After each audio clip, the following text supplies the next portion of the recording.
the HTML has all this structure in it, and that would be very difficult to parse on its own.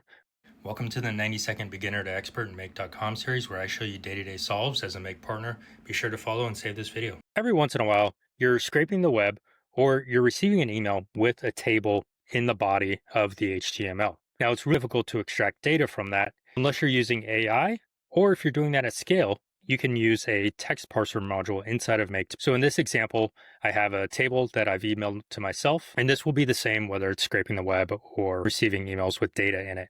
I did this particular use case for a client where they receive results on a monthly basis via email, and it's in a table format. In this case, the HTML has all this structure in it, and that would be very difficult to parse on its own.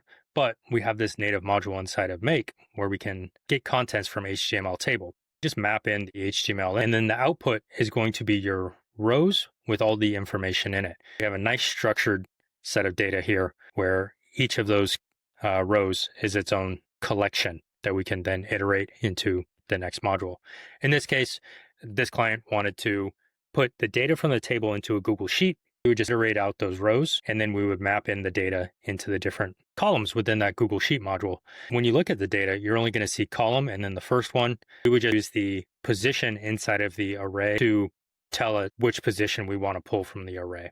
When you use a table, you're always going to have the same number of columns, or it's a different structure of data. That's how you use the HTML extractor. And if you want more tips on how to implement Make and AI into your daily automations, be sure to follow.